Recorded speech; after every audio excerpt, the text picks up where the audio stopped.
Testing, testing. Hello, good evening, everybody. How are you doing? Y'all don't sound good. Let's try that again. I'm gonna go back over here and we're gonna try that again. Good evening, everybody. How are you doing? Okay, now I believe you.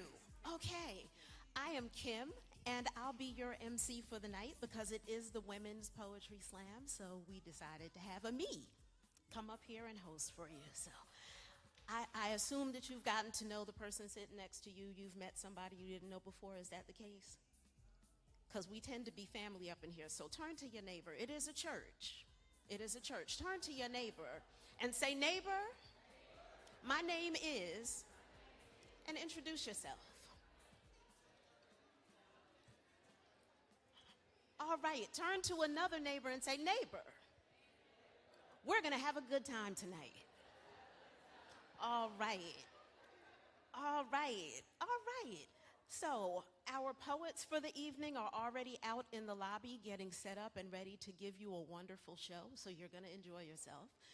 We're not gonna get started just yet until they get back in here. I need my timekeeper up here before we can get going. But we're gonna have Q put on some more music, and we are going to continue to get to know each other. If you don't already know, if you need to use the restrooms are straight through the lobby, all the way in the back. If you head to this is your left, right? If you head to the left side. So, yeah, I'll be back with you in a minute. Enjoy yourselves. Hope we have fun tonight.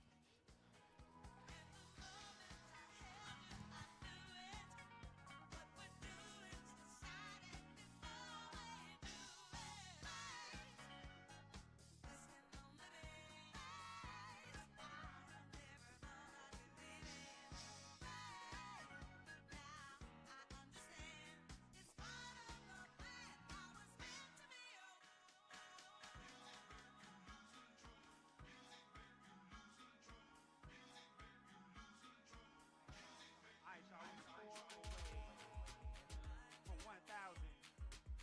Let's work.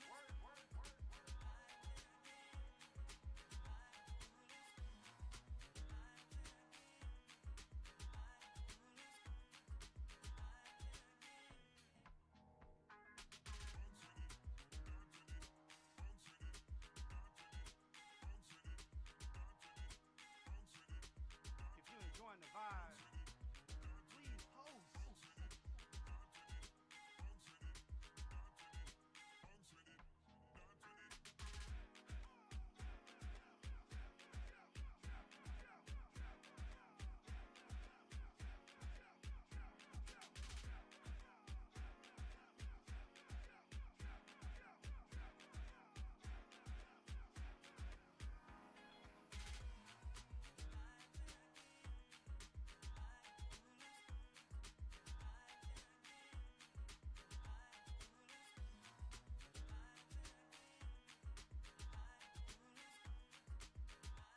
Hey yo, DJ LKP, if you like this, make sure you follow B-Side UK and my man DJ P. They got edits for days.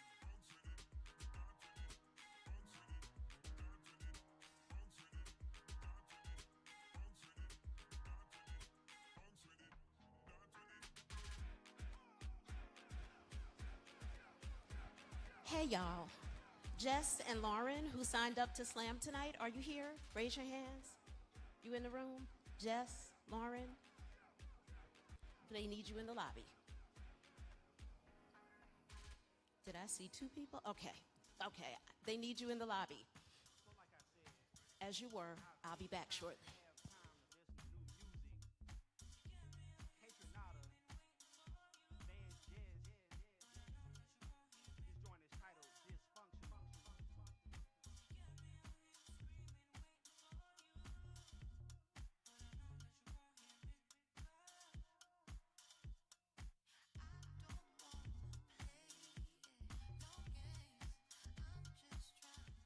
Yo, we got Christina curating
Okay. So now I have something for audience participation. We need judges. Oh, hands going up already. See, this is what I love. Yes, we need judges. If you would like to judge, we need 5. Please come to the stage. I will give you a board. If you'd like to be a judge, please come up here to the stage. I will give you a board. Oh, y'all are wonderful. You're not going to make my life difficult at all. Ah, here you go. And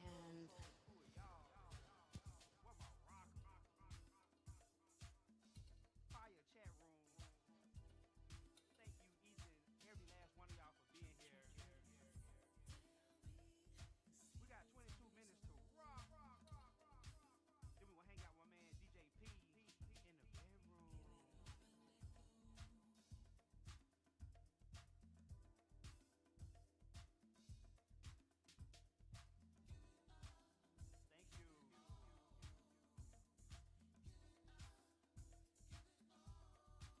So I picked up Black Coffee's new album. Thank you, Janelle. I got more water to drink. You got a joint with Pharrell. Play that joint next. Thank you, Tracy. I'm gonna finish this bottle of water while listening to Sade. Pharrell, Black Coffee. One time for my man DJ Volatile. I'm gonna bring this thing back from the edge.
okay.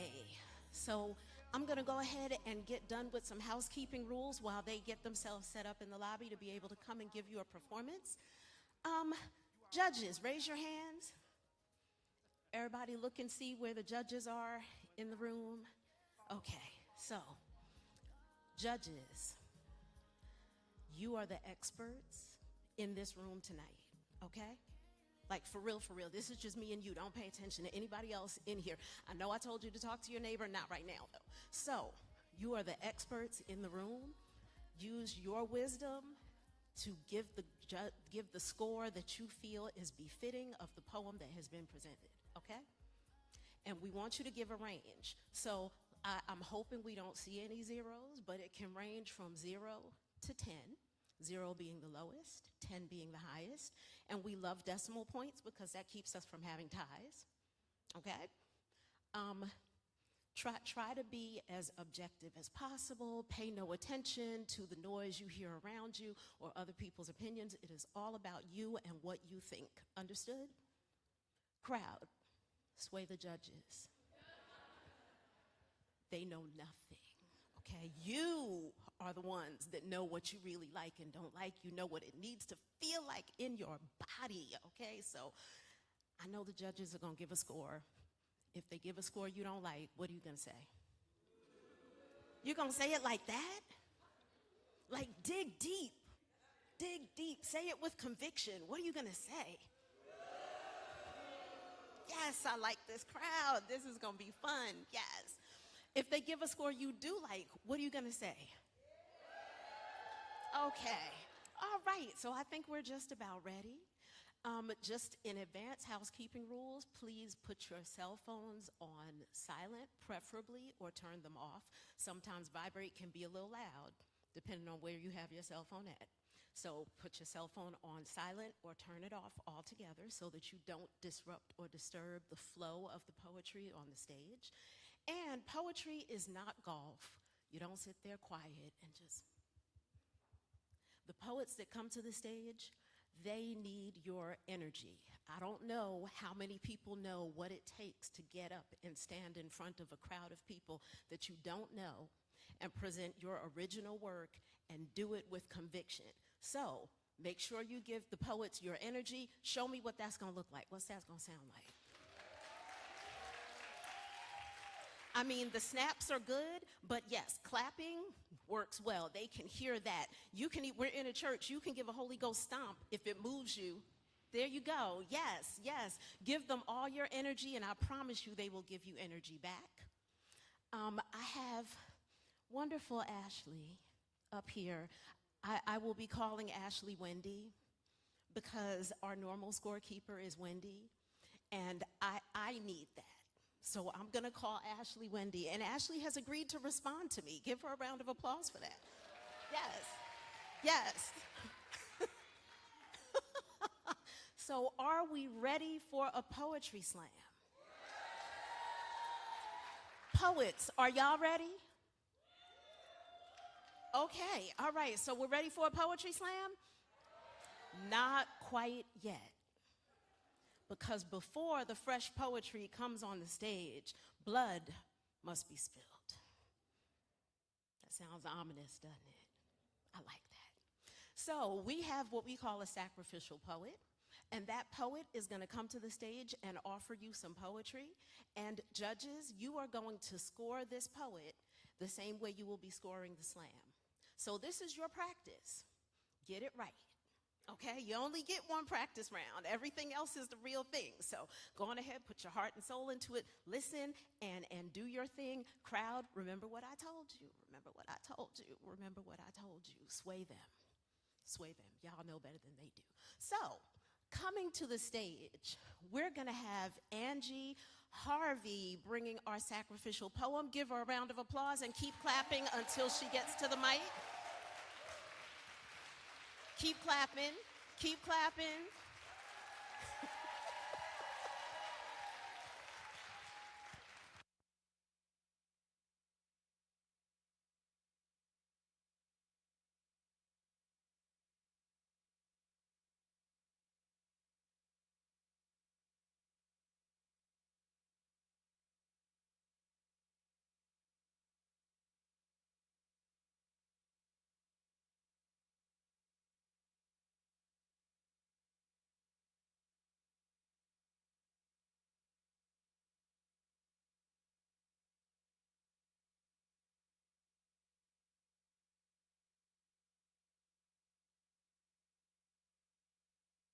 Hello, hello, hello, hello. Oh, hey.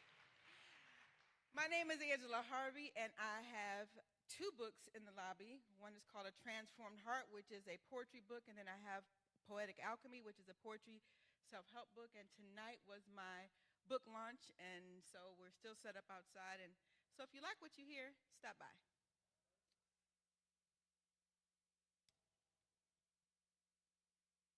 You know what? Fuck time.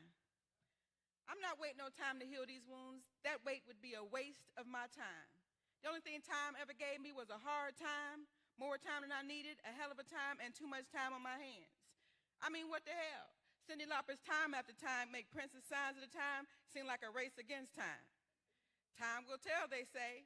Well, I think it's about time that they shut the fuck up. Although it appears I'm having the time of my life, I'm not. Hell, daylight even savings time, always about damn time.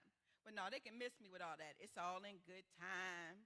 You'll stand the test of time, 3 times the charm. Well, time doesn't seem to be of the essence, and I don't need time to tell me that. I've been two-timed, and time can kiss my black ass. Time should just fly the fuck out of here in a matter of time. No, I'm not waiting on time to fix this. Time got me fucked up big time. Lionel Richie did have it right, though. I am once, twice, three times a lady. And if time was money, I would be a millionaire, buying time, living on borrowed time with more downtime than Florida Evans got good times. I guess I just got bad timing. I'm in the right place at the wrong time. Oh, snap. Look at the time. It looks like I've run out of it. I hope my ride to healing is on time and not kicking it with my hurt, taking this sweet time. Because it's got to be obvious as hell I'm not making up for lost time. Anyway, I thank you all for your time. My ride has finally arrived, and it's about time. And I'm out, unless y'all need me to run that by you one more time.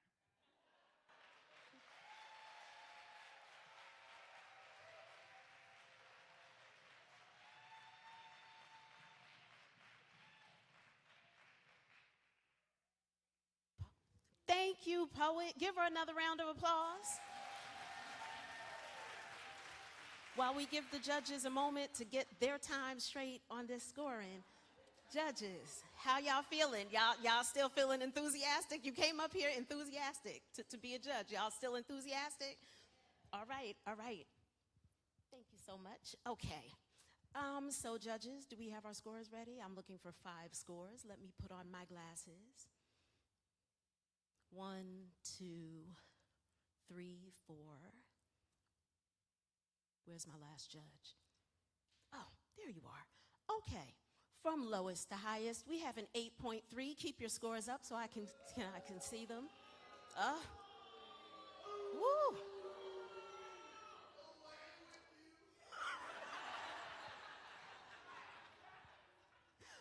We have a 9.0.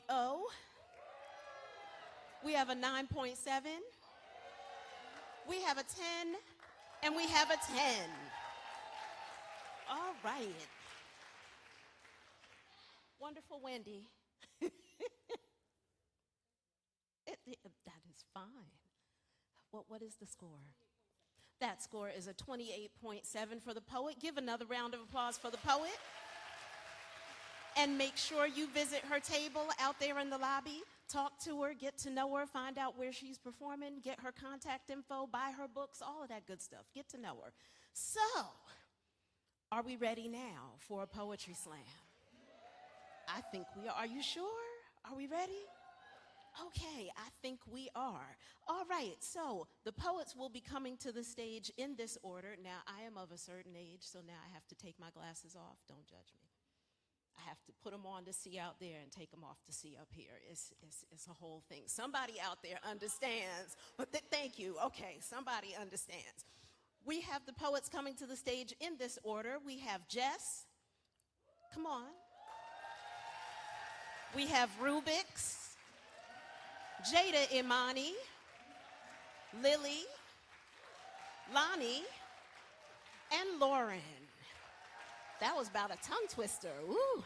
Okay, so our first poet coming to the stage is going to be Jess. Give a round of applause. Jess, are you ready? Keep clapping until Jess gets here.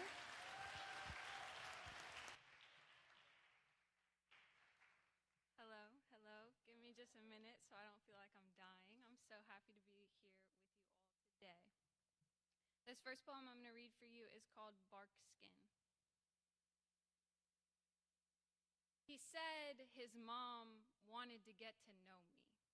I watched her eyes slice through every syllable that my mouth did not pronounce to her standards. The smirk her face grew into when I told her what part of town I sprouted from. She did not see the life in the soil that my roots grew deep into. She saw buildings worn down past recognition. She saw corner stores with security gates. She saw boys with no belts wobbling down the street with the kind of pride her neighborhood park parties never set eyes on. When her son was 8, they sat at their hand-carved kitchen table painting rocks for their garden. My mom taught me not to waste the paint. Rocks are better burned inside our lungs. She asked me what our parents do for a living. I stumble for a minute while trying to explain that my dad has spent years scraping pennies against our countertops to feed us dinner. My mom hid all of our dollar bills in her lungs and liver. See, she would not understand if I told her my parents made me the monster I am. They allowed everything confined inside my rib cage to rot before I was old enough to stop the mold from spreading like a wildfire.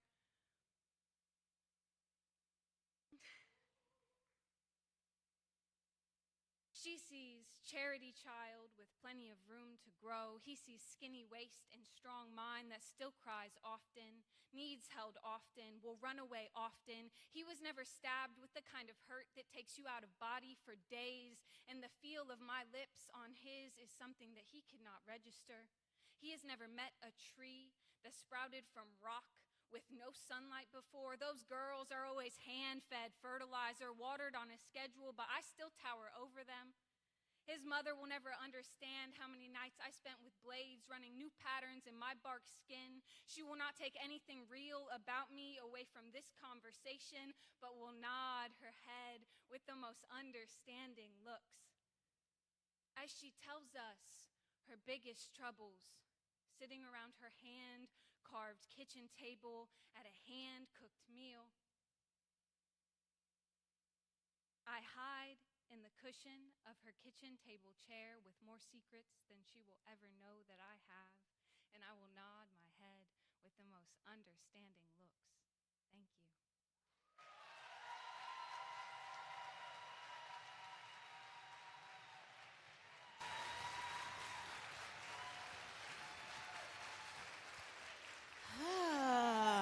Well, that's how you start a poetry slam. Yes, give Jess another round of applause. Judges, oh judges, where are you, judges? Wherefore art thou, judges? Do you have my scores ready? It's just me and you now. Pay no attention to anyone else in the room. 1, 2, waiting for 3 more. I know it's complicated. It's complicated. Take your time. Take your time. Take your time and hurry up. Yes, yes, yes. 1, 2, 3, 4. We're waiting for 1 more. All right. Scores from lowest to highest are 8.9.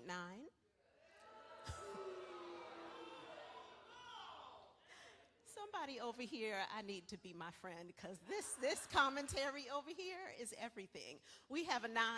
Keep your scores up. We have a 9.2. We have a 9.75. And we have a 9.9.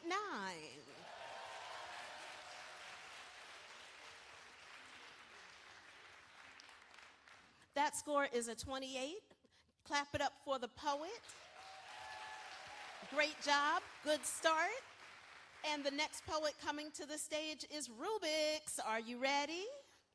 Come on, clap, clap, clap it up. Keep clapping. Y'all getting quiet. Keep clapping. Yay!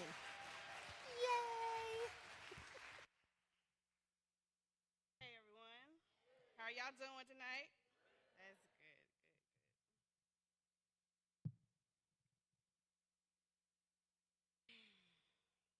The American dream. The American dream is the American nightmare. We the people, they the people, I'm the product of my people. Suffering under the cuffing, they got us in a chokehold, thinking that the way to freedom is gold. So the more we dip ourselves in gold, not realizing we're just feeding a truth untold. There's no such thing as the American dream. It's a nightmare here, sleep paralysis. We're stuck in between what one thinks is a dream, but confused on the reality of things. There's trickery in every flick we see. Everybody wants to play a role in the God's committee, defining what is good or bad and who and what's right or wrong. Everybody's stuck in the trance of the same song. We all seek and speak authenticity and enrage for equality to the 5th degree, yet still we blind to the unchained conformity.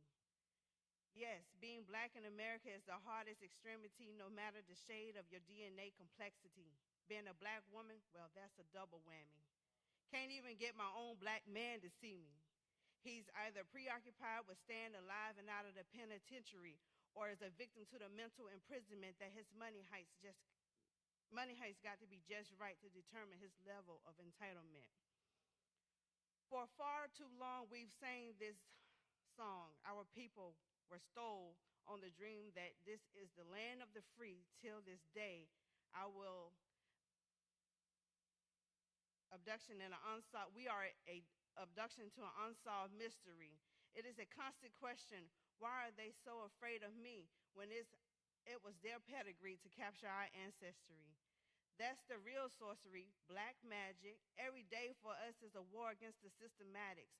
What could be more tragic? Well, it's staying victim to the dogmatics. So to my people, I say, wake up.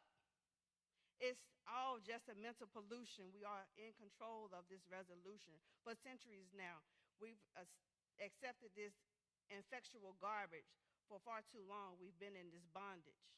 Let's rewrite the institutional geometry and realize, gee, I'm a tree. Deeply rooted, my life can't be confined nor concluded. There's life outside the box. Let's start with the mental detox. Let's get back to the basics and free ourselves from this matrix and replant the seed. This goes beyond science. This is a mind over matter. We can either keep hearing or rehearsing history and just keep getting matter, or pick up the pen and write a new chapter filled with love and laughter, most importantly, where you can be your own headmaster. Thank you.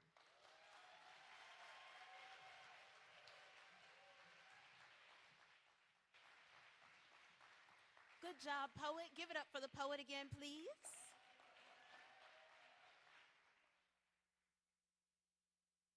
I'm using the poet's mic because I'm a woman of a certain age, so I have my fan with me. Those that know. Thank you. I appreciate it. Thank you. Judges, what say you? Judges. Okay, 1, 2, 3, waiting for, okay, 4, waiting for one more score. Wonderful. All right, from lowest to highest, we have a 7.0.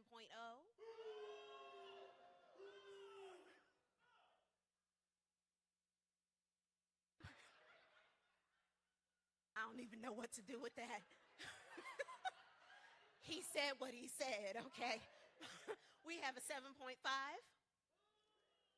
We have an 8.0. We have a 9. And we have a 9. All right, a little bit of joy at the end. We like that. That is a 24.5. Give it up for the poet. Good job, poet. The next poet coming to the stage is Jada Imani. Start clapping now.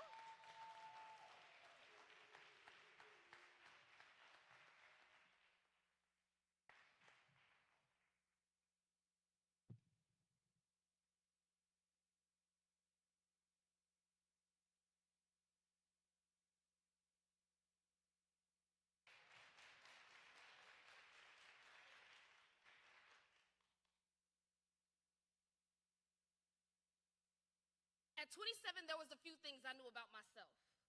I knew I was a Slytherin. I knew I was never going to stop writing, and I knew how to euphemistically paraphrase. See, I'd gotten real good at convincing people that the bullshit that I spoke was the truth, and I refused to call it something like sugarcoating. At 27, I had all but convinced myself that I knew how to fuck, suck, and swallow with the best of them. And I was so good at it, even I forgot that I ain't like these niggas.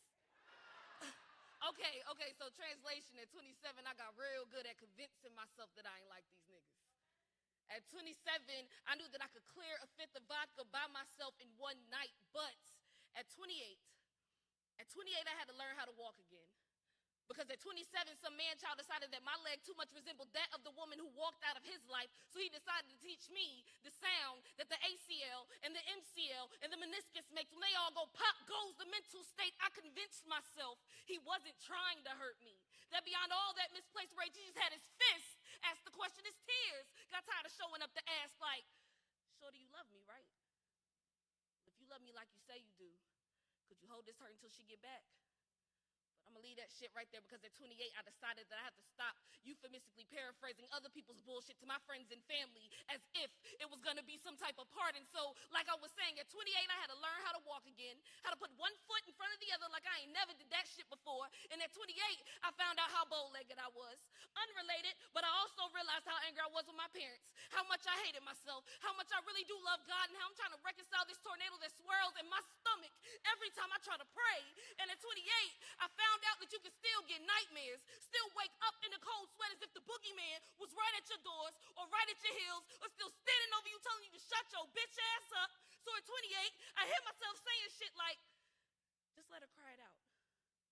Because I am actively learning how to self-soothe at 28. At 27, my best friend told me that the only time I stand up straight is when I'm on a stage. So at 28, I'm trying to make this whole world my stage. I can't keep standing as if my feet are apologizing for taking up space. And at 28, I realized my dreams ain't dead. At 28, I realized my dreams ain't dead. At 28, I realized my dreams ain't dead because I'm not. And I can't just pick a day on the calendar to write the ending of my poem because there is a little girl out there who has loved and believed in me way more than I've ever loved and believed in myself. At 28, I am learning that healing ain't some distant journey, that it has always been in walking distance. I just had to learn how to walk first.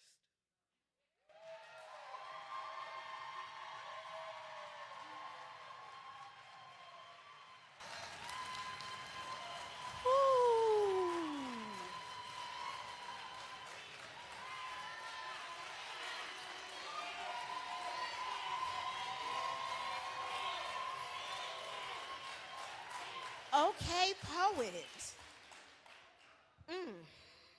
All right, judges. Oh, judges, where are you? What you say, there's only one way? From lowest to highest, we have a 10, and a 10, and a 10, and a 10, and a 10. We like that one, yes. So I'm not real good at math. Math is not my forte, but I think that is a 30. That's our first perfect score of the night, a 30. Give a round of applause for the poet. Good job, poets. Are we enjoying ourselves? Are we enjoying ourselves? Good, good, good. The next poet coming to the stage is Lily. Lily, where are you? Keep clapping until she gets here.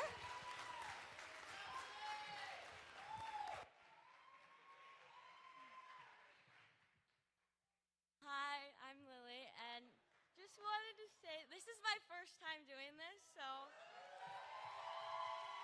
Oh, God. This is for my class, but I wanted to keep this short and sweet. I'm no poet by any means, but this is escargot. Salty and slimy, protected by a shell, a taste procured to be a nouvelle. It once was alive, breathing, heart beating, where farmers harvested them together, a colony of snails fleeting. Where chefs prepare them as a delicacy exempt from truth, doused in butter and garlic, a taste paired with vermouth. Do you have any idea what you are actually eating? Sometimes wrapped in bread, a taste that's worth seeding? Some people might say snails are palatable and divine, a flavor so unnoticeable, yet earthy and fine dine. But do they really understand the animal they consume that once lived a life before it was doomed? Thank you.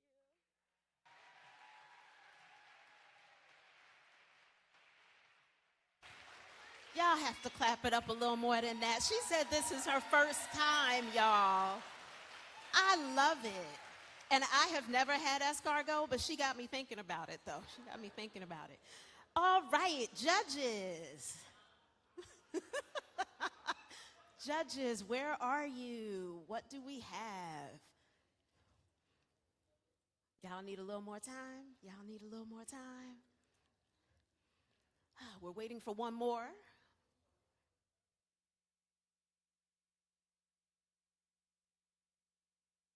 Okay. So from lowest to highest, put your scores back up. From lowest to highest, we have a 7. We have a 7. Ooh. We have a 7. We have a 7.8. And we have an 8.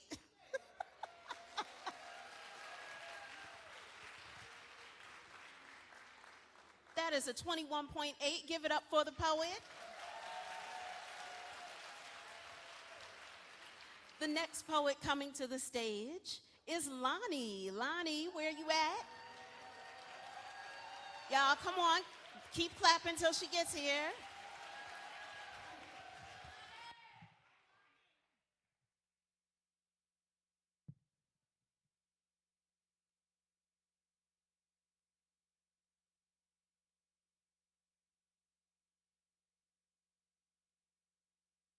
White folk been dressing and projecting their racism, their agendas onto us from the moment they could. Every step of the way as not to make it look uncommon. The white man think he's God.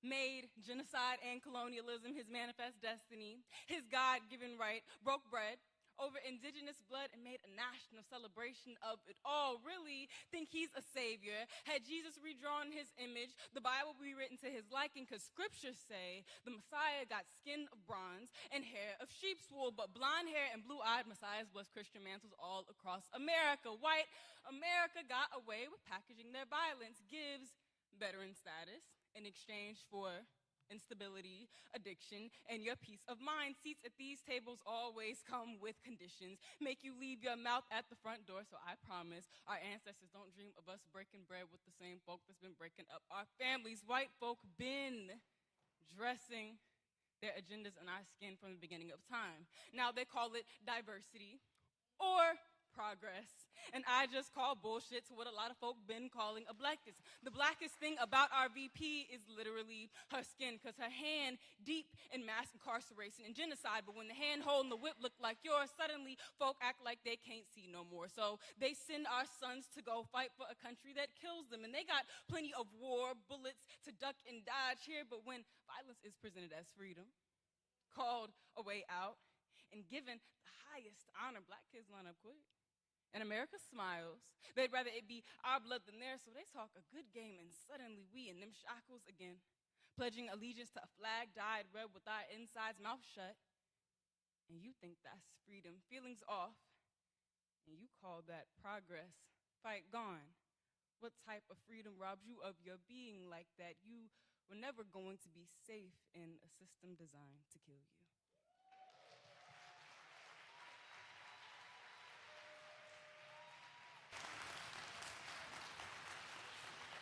Yes, poet. Give another round of applause for Lonnie.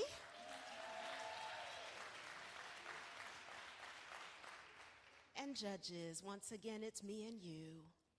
What say you? 1, 2, 3, 4. Waiting for one more. 5. Okay, so from lowest to highest, we have an 8. We have a 9.2, a 9.5, a 9.5, and a 9.6. Give it up for the poet again. And that is a 28.2 for Lonnie. Just a public service announcement. We do not have security to walk you out to your cars, judges. I just need you to know that. We love you. Just need you to know that in advance. We have one more poet for this round. We do have 3 rounds. So our last poet of this round is Lauren. Lauren, where are you? Give it up for Lauren as Lauren comes to the stage.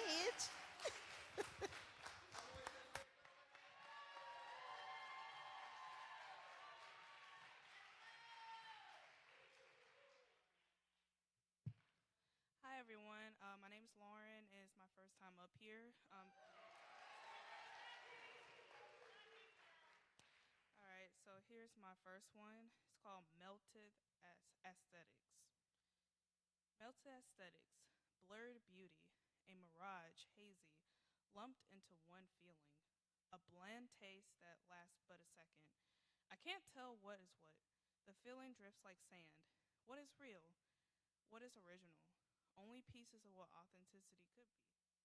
Losing grip of what real is, based on temporary rhythms, based on the elusive algorithm, but we've missed the beat.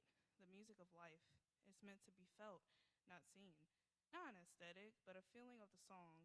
The condition of the heart is eroding, bleeding out, inhaling in false narratives, trying to maintain what's not there, reaching out to the fog. It's a vapor, nothing. Only thing to do is to reach within ourselves. What we have already is art. The art is within our hearts, beating like a drum, wanting to be heard. Just listen.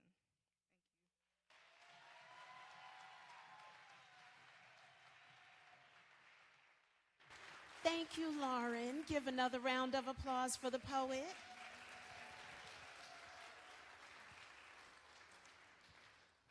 Judges, y'all take your times. I'm going to put my glasses on right quick.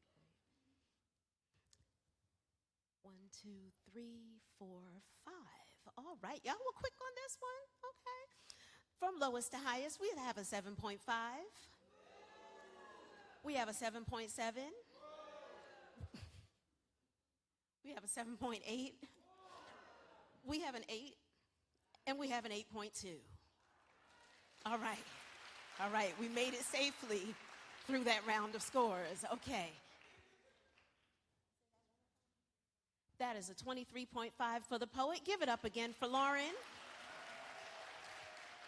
Give me a moment to consult with my Wendy.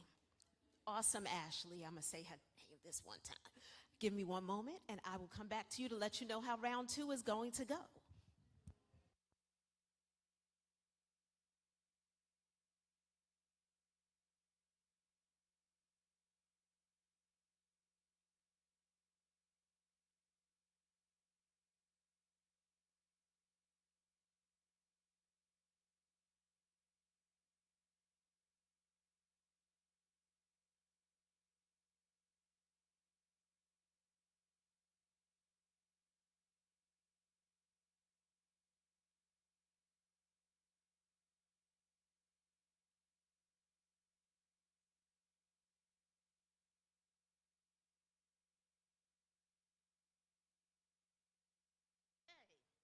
Are we ready for round 2?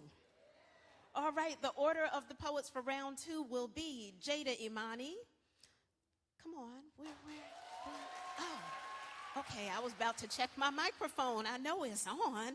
So round 2 will be Jada Imani, Lonnie, Jess, Rubix, Lauren, and then Lily. So let's keep the claps going. Jada Imani, come on back to the stage. Keep clapping. Y'all know this by now. We've done a whole round of this. Y'all know this by now. Keep clapping.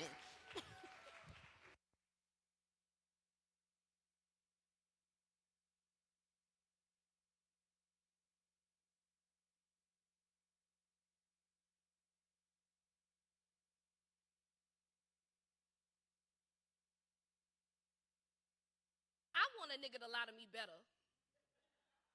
I mean, obviously, I don't want a nigga to lie to me at all, but nigga, if we lying, I want you to invest in your lie. I want serenades of sweet nothings. I want you to stain my trust with hieroglyphs of hypocrisy, which by all that I mean, I want to feel like you worked hard on it before you gave it to me. Make me feel like, if only for 1 second, that I don't come off that silly, that I'm at least worth a good lie. Baby, let's pretend we know how to play house when we both only really know how to play broken home. You can pretend to believe me when I say you the only man that's ever loved me like this, the same way I pretend that your hand across my face is foreplay. Let's fuck around and find out how broken I am. Because you know I ain't dumb. And I know that you know I ain't dumb. And I know that you know that I know that you know that I'm not fucking dumb. But being broken is the one thing that keeps me fixed to you. See, I got my stupid down to a science. I could sit through 15 stupid lies in an argument, at which point I'm over it. Then I hit you with 5 hard truths about yourself. You, in return, hit me with a threat for my safety or your fist. Now, that is nigga dependent. Then I cry for 30 minutes. You gaslight me for another 10, and then you give it to me real good, like you know your shelter depends on it. Now, that whole exchange lasts about 2 hours. Now, the next morning, you wake up lying next to me wondering how long you have to keep remembering your latest apology, the same way I went to bed wondering how long it'll take for your latest apology to slip your mind. Both of us trying to gauge how long I'll keep remembering to forget all the destruction you have caused. Now, that whole exchange lasts. I'll let you know when I figure it out. Yeah, I was always real good at acting like I could take all this heartbreak. Always been real good at pretending like I don't know what's going on, that every time I got my heart broken, it was a surprise to everyone. Because the truth is, I wear my heart on my sleeve because the heart in my chest has been worn too many times.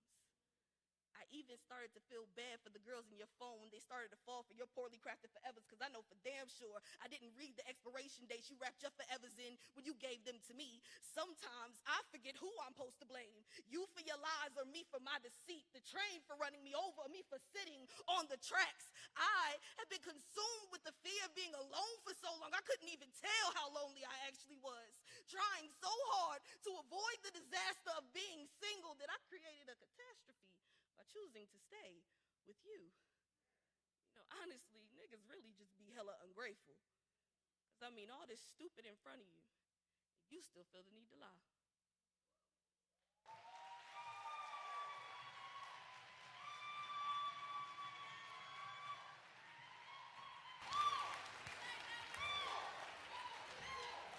Wow. I just need a moment. Give another round of applause for Jada Imani.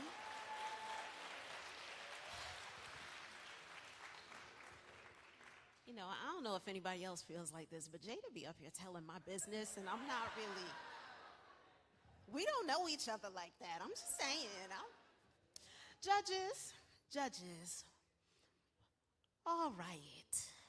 From lowest to highest, we have a 10, and a 10, and a 10, and a 10, and a 10, which is another 30.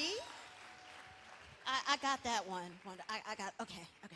I be trying to help out when I can. So that was another 30. Give another round of applause for Jada Imani, and keep clapping as Lonnie comes back to the stage. Lonnie, keep clapping, keep clapping.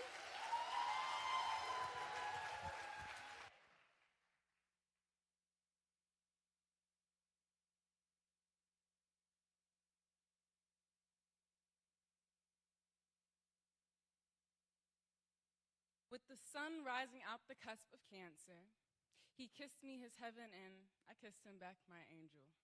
Guilt glossed my lips so that when he kissed me, would fill his mouth with a taste not even his denial could brush away. When nightfall come, he loved to ask me to lay with him.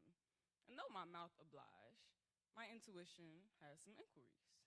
She say, does that girl know all the years the right side of your bed been belonging to me?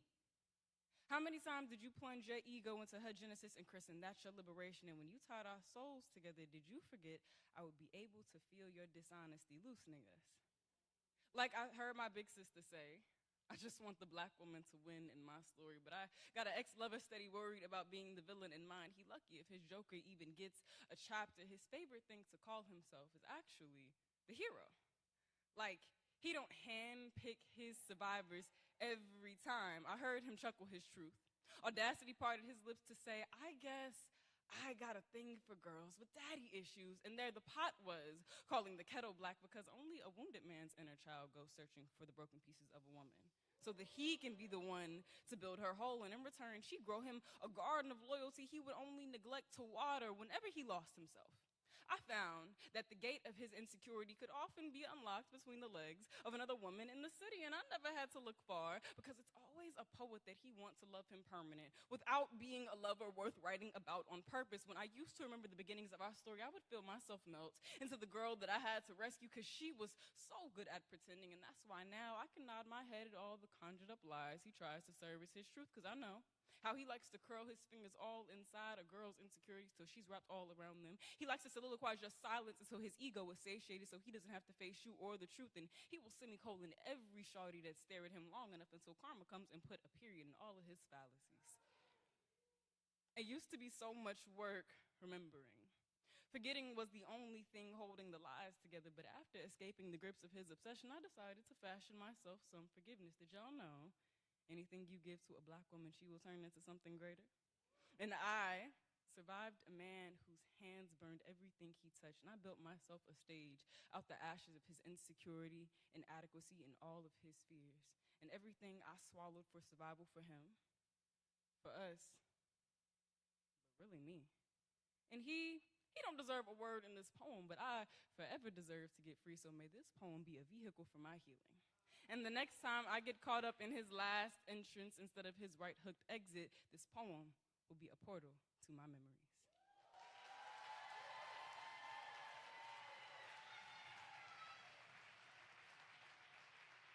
Woo, okay. I'm a poet. I'm going to go home and write tonight. I am. Judges. Judges. 1, 2, 3, 4, 5. From lowest to highest, we have a 9.5. We have a 9.7, a 9.8, a 10, and a 10. And that score is, that is a 29.5 for the poet. Give it up again for Lonnie. And keep clapping, keep clapping, keep clapping. Jess, come on back to the stage. Keep clapping until Jess gets here.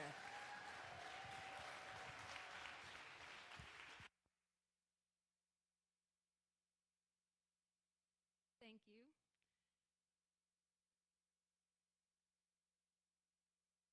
I refuse to reproduce. Tainted by the toothpaste. Big tobacco in a race since 1988 to fill every home with poison served on plates. New look, better taste. Sterilized serotonin seeps through fiberglass grids, flaunting fluorescent facades. Children sent to school in cinder block structures. Chlorine water pumped through lead pipe, water fountains built to height. They whip wipe every child clear of passion and call them productive, prepared. Doesn't that make you feel scared? Each a cog in the machine that makes the 1% seem lucky. Colonization comes with cultural cleansing, white collar, whitewash. White man says your God must hang on a cross. May he forgive me for every white man I have hated before knowing. Saw the devil, horns glowing, all these mistrusts unconsciously showing. Working my way into womanhood, the first time I considered carrying a purse is because I couldn't pocket pepper spray in a dress. Do you feel this unrest? Cancel, conquer quests, cancel deeds and debts. I will picket line protest by chastity belt. I will not fuel this genocide through generational gentrification and cyclical repression. I will not participate in this patriarchal plague. I'm really not pulling your leg. I refuse to reproduce. Doesn't that scare you? Thank you.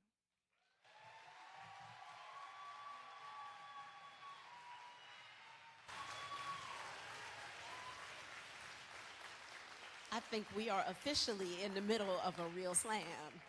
Give it up again for Jess.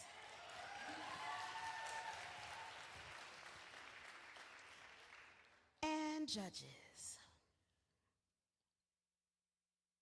All right, that was quick. That was quick. From lowest to highest, we have a 9. We have a 9.4, a 9.8, a 10, and a 10.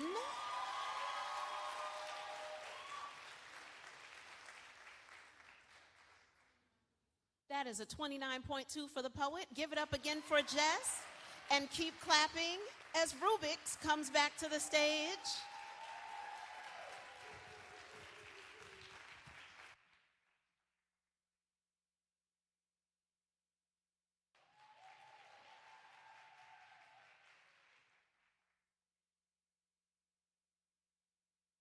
To be or not to be.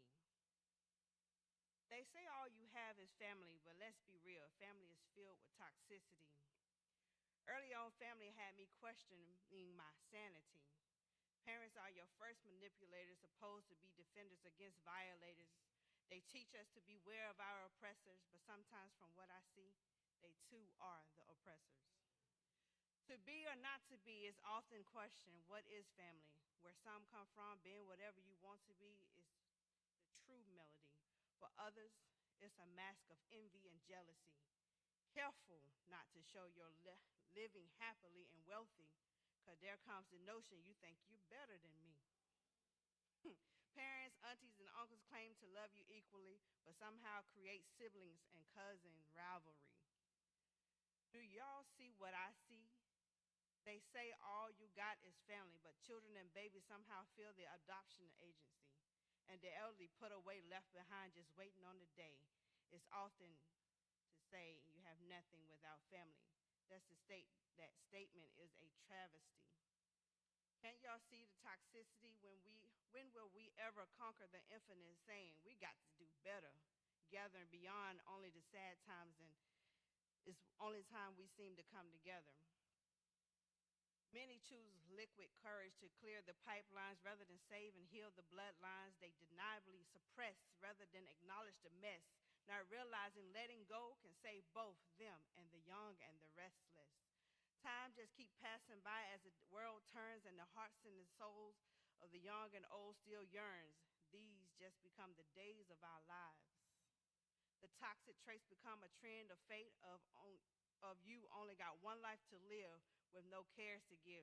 Everybody's stuck in the dark shadows, searching and hoping for that guiding light.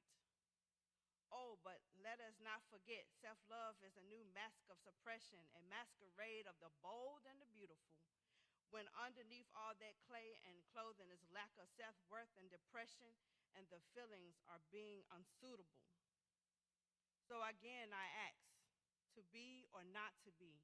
I don't know about you, but I'd rather be in a place where you can be you openly. I'd rather not be the victim to another one of the many limiting beliefs that all we got is family, but instead there's dignity, integrity, and creation of healthy boundaries. I'd rather be voiceful of my feelings and perspectives to the sometimes manipulative parental directives. I remove the shackles of familiar expectations, replacing them with the understanding your request is only replacing it with the understanding that your request is only cued for consideration. Just because you have a title in my life does not give you entitlement.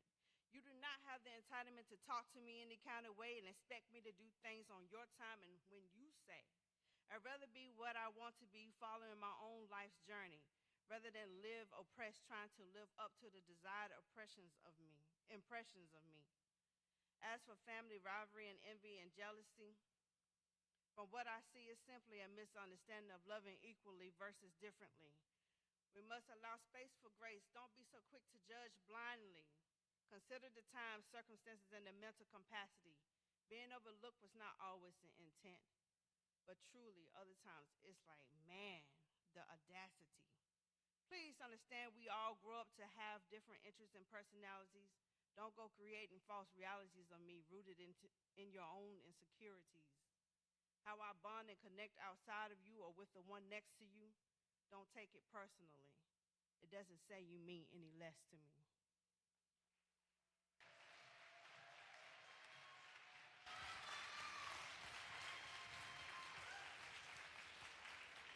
Give another round of applause for Rubik's. I think Rubik's was at my family reunion. I don't know, I need to check. Judges, what say you? 1 score, 2 scores, 3, 4, 5. From lowest to highest, we have a 7.4. We have an 8. We have an 8.5. We have an 8.8. And we have a 9.2. Give it up again for the poet. And that is a 25.3. Is that right? 25.3 for the poet. Clap it up again for Rubik's. And keep clapping, keep clapping, keep clapping as Lauren comes back to the stage. Come on, keep the energy high. Keep clapping, keep clapping.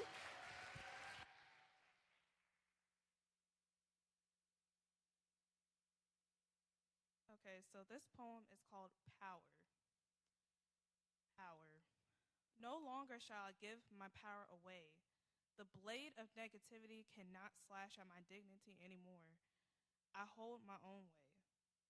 This power has been within my heart and it glows like the sun. Your shadow cannot eclipse this light of mine. Words can be thrown, but my spirit still grows in love and peace. No more will you take my power from me.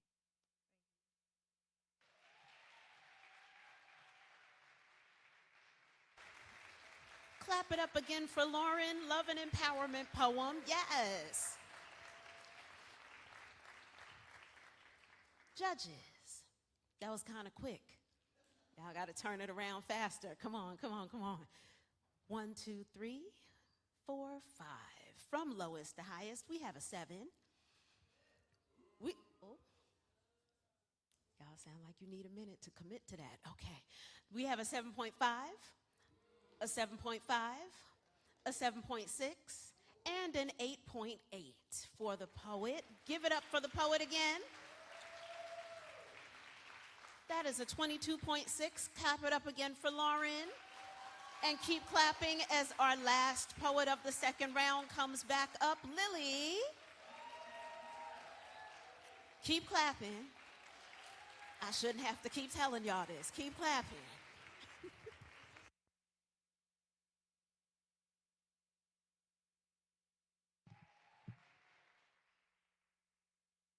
Okay, this is called Siblings.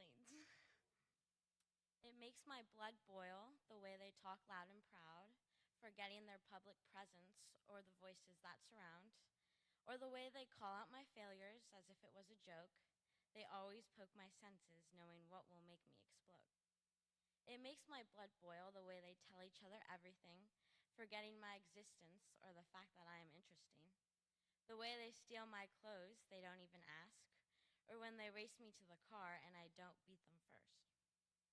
It makes my blood boil when they eat all my food, saying it was an accident, but we know that's not true. Or when they come into my room, no knock or sign of entry, and expect me to listen to their meaningless fantasies. It makes my blood boil that they use me for help with homework and school, with outfits and intel, or when they suddenly changed into nicer younger siblings as if they were never rude. I remember that I am lucky. Or in very rare occasions, I remember the love we share, even when they make my blood boil. It's a love that can't compare.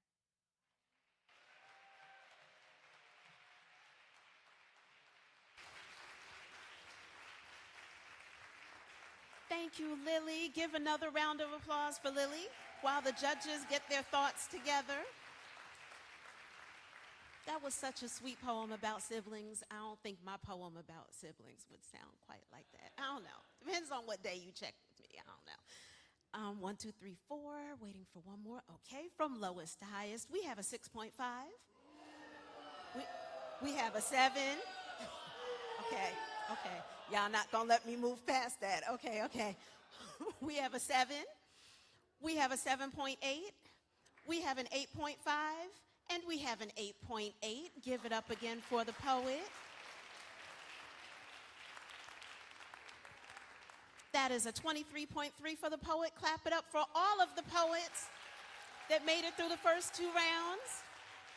Now for round 3, we're going to shake it up a little bit. We're going to say goodbye to 2 people. I know. But that's what a slam is. Somebody has to win. Right? Okay, y'all came here knowing that, right? Like, okay, all right, so give me a moment to confer with Ashley, Wendy, Ashley, and I'll be right back.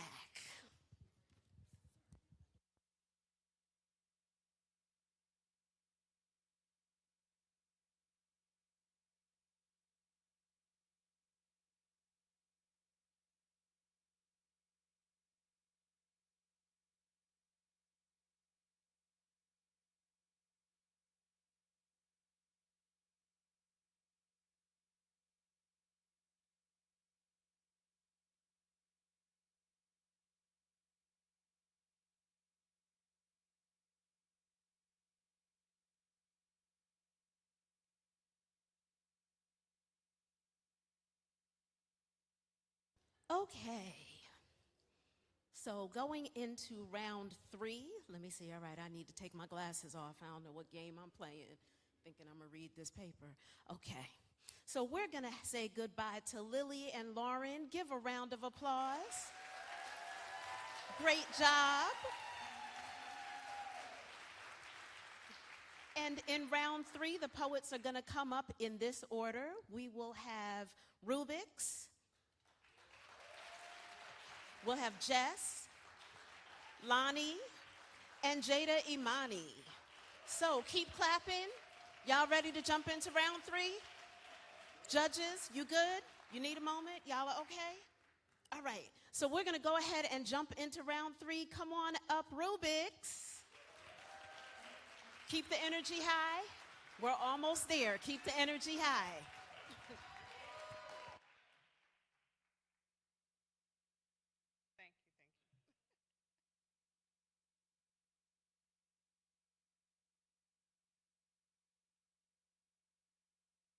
Psst, wake up. Didn't you hear the alarm? It's that time again. It's time to play fetch. And as usual, it's me you gotta catch. I know every day with me they say it's a catch 22, but I'm your best friend, here to solve any issue. Our relationship is like no other. Unlike a relationship from a sister to a brother, I supply all your needs and your wants. Together, we are destined to succeed. Side note though, I require a lot of your time. Your best chances at catching me is just before the sunrise. Hey, even after dark, you can catch me anytime around the clock. I know I come off a little demanding, but I'm always in high demand. It's all about what you are willing to withstand. I may be your only friend, but I'm a friend to many. Sometimes you might say I'm acting funny and I'm not enough, but for others, I'm always a plenty. Some might even say I'm the root of all evil and show greed. Don't believe when you don't believe when no one say against me. That's usually come from a place of envy. For those who just can't seem to catch me, I'm not one to judge nor one to hold you accountable. I've been your saving grace, known for getting you acquitted even when you've proven beyond reasonable doubt you did it. I've taken you places many can only dream and shown and brought you the finest of things. There's always room for expansion, so keep pushing. We've got to get to that mansion. With me, you can never have enough. We got to keep moving, even when the going gets tough.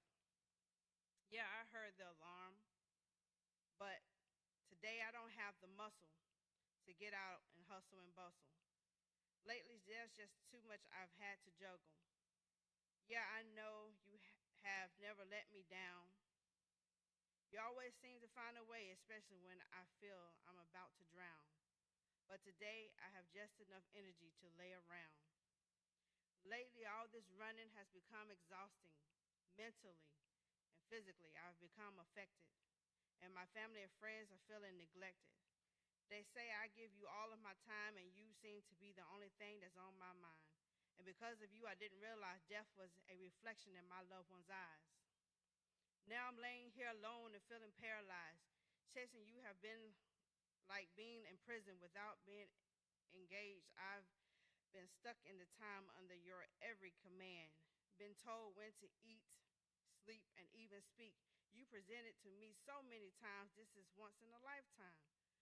Opportunities having me put off family and friends as if they had everlasting immunity. As I lay here reminiscent, it has occurred to me. You've been a driving force since I was an adolescent.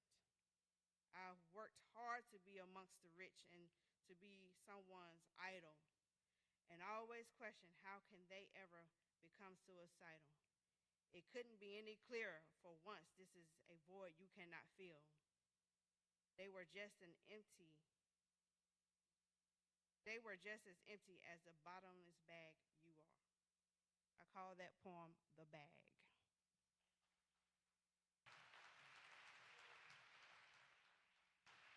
Thank you, Rubik's. Give another round of applause for Rubik's while our judges get my scores together. Judges, how we doing? You all right? Still feeling strong and brave like you were when you came up and got the. I've had fun with y'all tonight. I really have. Okay, waiting for one more. All right. From lowest to highest, we have a 7. We have a 7.3, an 8, an 8, and an 8.2. Give it up again for the poet. I will not be reading the scores. I will not be reading the scores for the poets this round. Keep clapping as we bring Jess back to the stage. Come on, keep the energy high.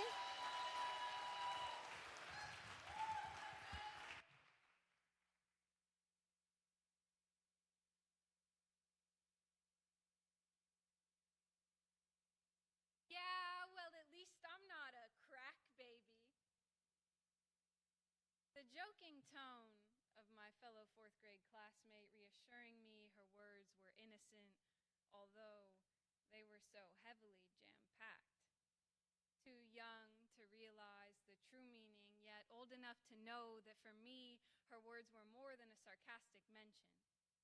I was still learning at this age that the only rock my mother chose to build our foundations with was one made of cocaine and baking soda, evenings spent in the car because drug dealers have their own sense of time, the introduction to many new faces that I never could have realized were the reason being called a crack baby wasn't very funny to me.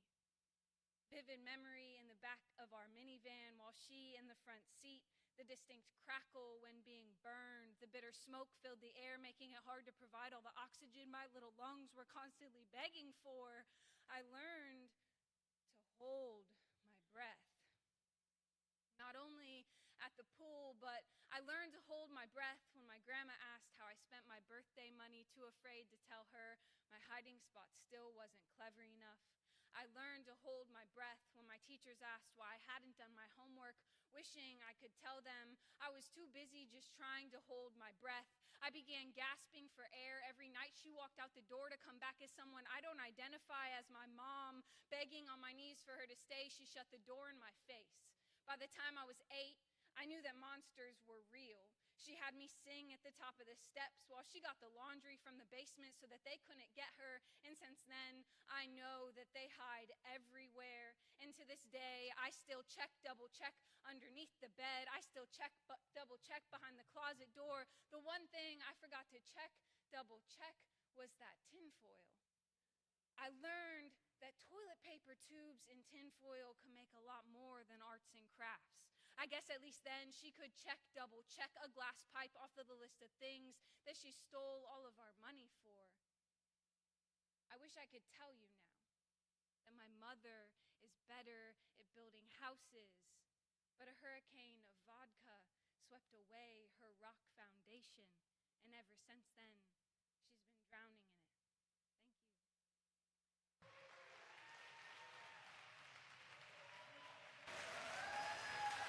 Thank you, Jess. All right. Judges, y'all need a moment? Y'all good? Okay, 1, 2, 3, 4, 5. From lowest to highest, we have a 9.5. We have a 10. We have a 10. We have a 10. And we have a 10. Keep clapping it up. Keep clapping it up as Lonnie comes back to the stage. Keep the energy high.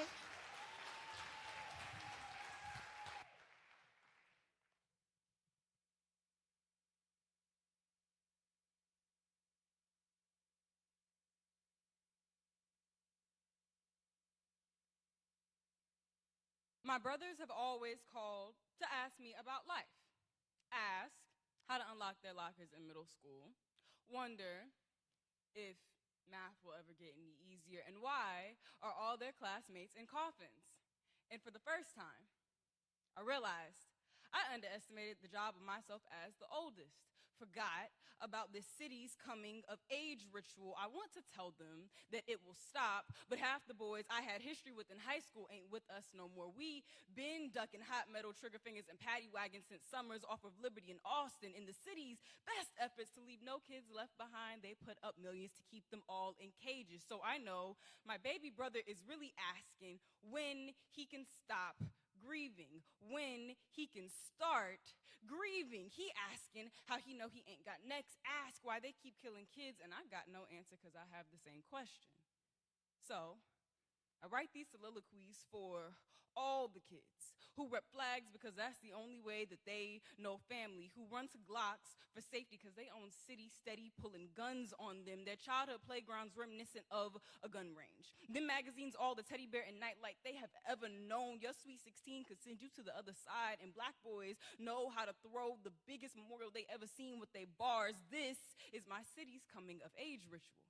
I know boys having babies just to leave a piece of themselves behind. They got more security in death than they do this life. Got plenty of faith that they will see a coffin, but have never dreamed up an altar or an offer on a life worth living. My city got more money for bars and bullets than dreams and diplomas. They think they saving us, but how could you save the generation you insist on caging? The kids can't read, and mamas ain't got enough money to make sure that the babies can eat. We got more liquor stores than libraries, but whitewash policies lie and say Bull City is the place to be. They trying to turn the east and the south side to gentrification's misses, and to ease all the mess, the income wrecks on the housing is mixed, but we not trying to rent the block that belongs to us. And it seemed that folk only want to see us get our shit back in blood. So how many babies we gonna have to bury? And how much blood gonna have to stain the streets of Med City to make a miracle out of the mess that it's bore? I'm so tired of the black excellence residing on the plantations. With white morals whipping black leaders into captivity, they put a highway through our Mecca to make it easier for folk to get to Massa. They trying to coerce us grateful. I know this story. In the end, we never win. So when they ask who's going to save the babies, I remind them that we have always been our own saviors. Grandmama's prayer is the best medicine. Community, the safest haven. We built schoolhouses from scraps of paper and graduate this life with the highest honors. Rebuilt the houses they snatched our fathers out of, made delicacy out of desecration, and paved our own Wall Street when they said we wasn't worthy of theirs. We are the only people in this world who hold the fires used to burn us down to light up our sky. So when they ask who is going to save the babies, we must turn on the God in ourselves to run the kingdom of our birthright, because we have always been all we got.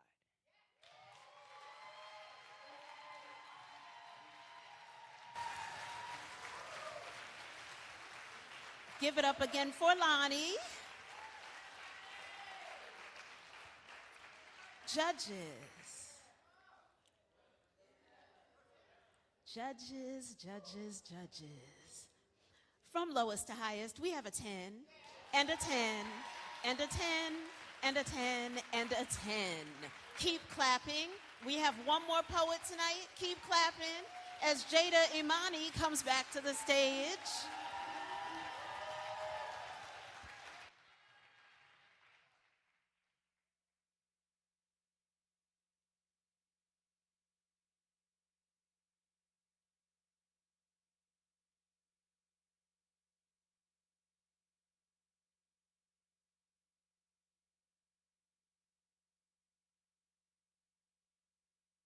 So my mom says, Jada, you shouldn't close your door so much.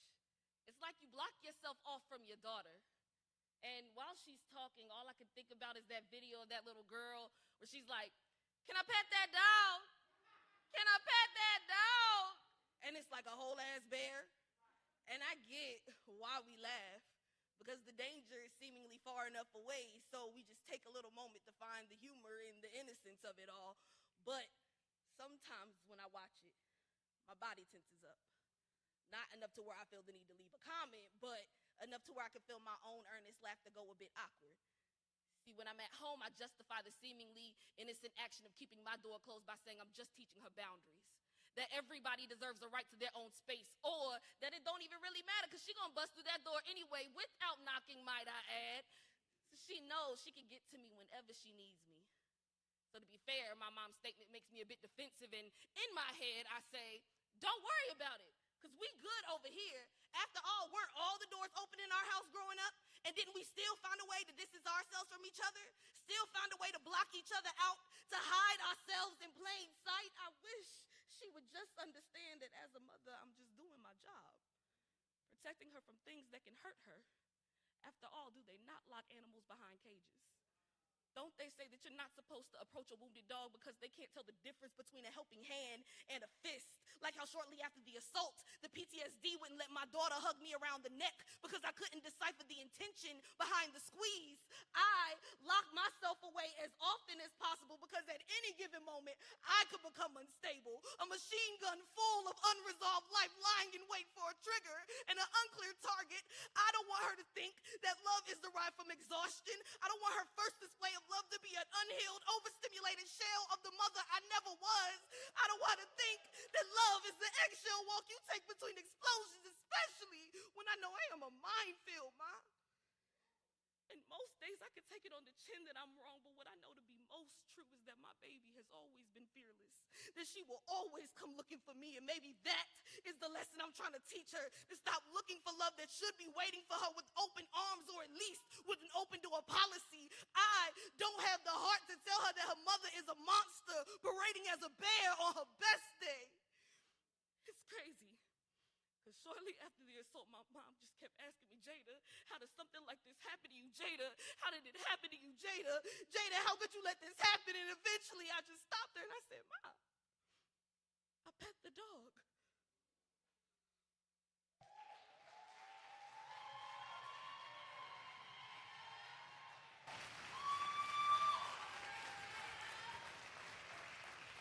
Clap it up again for Jada with the last poem of the night. Judges. 1, 2, 3, 4. Waiting for one more. 5. From lowest to highest, we have a 10, and a 10, and a 10, and a 10, and a 10.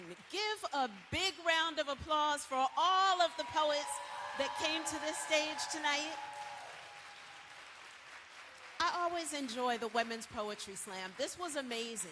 This was amazing. Give a round of applause for yourselves for being here the whole time and for your energy and your input and participation. Give a round of applause for our judges. Y'all did the daggone thing. You made it through the whole night. Proud of you. This was good. Give me a moment while I talk with Ashley, Wendy, Ashley. And I will be back to tell you who our winner is. But first, let's just give a thank you, a big thank you to the Haiti Heritage Center.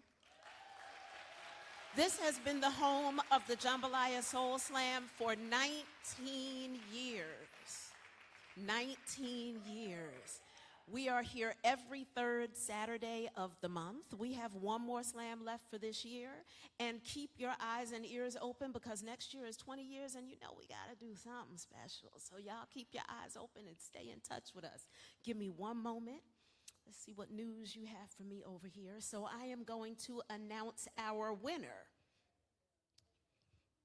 Our first place winner is Jada Imani.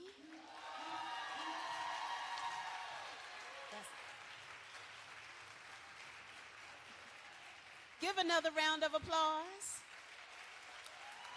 Y'all don't forget, Angie Harvey is out in the lobby. Feel free to go speak with her, purchase her books, talk to her, talk with all of the poets. Poets in here have products, they've got books, they've got CDs, they've got all kinds of stuff, and they have shows, so keep in touch with them, find out where they're gonna be so you can support the things they have coming up.